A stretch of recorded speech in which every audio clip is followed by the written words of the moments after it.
సంజయుడు చెప్పాడు. అలా కరుణతో నిండిపోయి, కన్నీళ్లతో కళ్ళు నిండిపోయి, మనసు కలత చెందిన అర్జునుణ్ణి చూచి మధుసూదనుడు, శ్రీకృష్ణుడు ఈ విధంగా మాట్లాడాడు.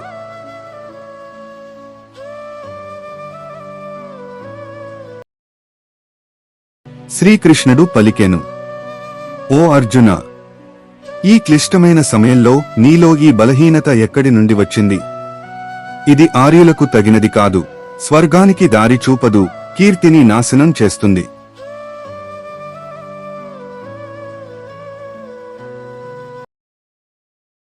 ఓ పార్థ, ఈ నపుంసకత్వానికి లొంగకు.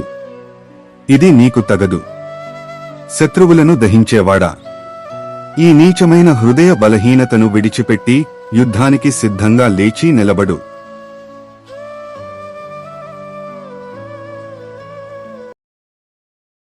అర్జునుడు పలికెను. ఓ మధుసూదన, భీష్ముడు, ద్రోణుడు వంటి పూజార్హులైన వారిపై యుద్ధరంగంలో నేను బాణాలు ఎలా సంధించగలను?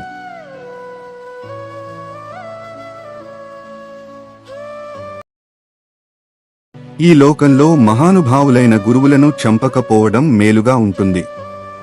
వారిని చంపి రక్తంతో కలుషితమైన ధనసంపదలను అనుభవించటం కంటే భిక్షాటన జీవితం గడపడం శ్రేయస్కరమైనది.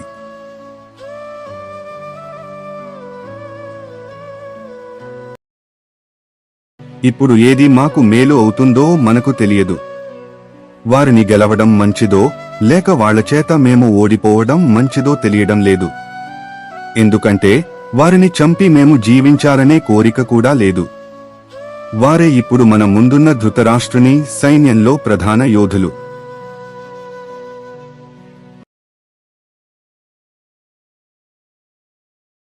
పిరికితనం అనే బలహీనత నా మనస్సును ఆవరించింది.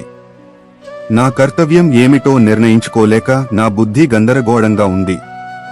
ఈ స్థితిలో ఏది నాకు పరమశ్రేయస్సును చేకూరుస్తుందో దానిని స్పష్టంగా తెలియజేయి. నేను నీ శిష్యుడను, నీకు శరణు వేడుతున్నాను.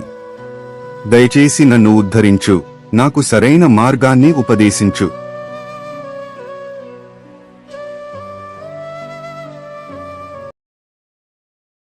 నా ఇంద్రియాలను శుష్కింపజేసే ఈ దుఃఖాన్ని తొలగించే మార్గం నాకు కనిపించడం లేదు. ఈ భూమిపై శత్రువులు లేని సుసంపన్నమైన రాజ్యాన్ని పొందినప్పటికీ లేదా స్వర్గంలో దేవతలపై ఆధిపత్యాన్ని పొందినప్పటికీ నా శోకం ఏమాత్రం తగ్గదు.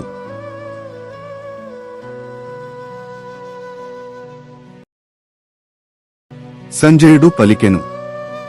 ఋషికేశుడైన శ్రీకృష్ణునితో అలా మాటలాడిన గుడాకేశుడైన అర్జునుడు, నేను యుద్ధం చేయను అని గోవిందుడితో చెప్పి మౌనంగా కూర్చుండెను.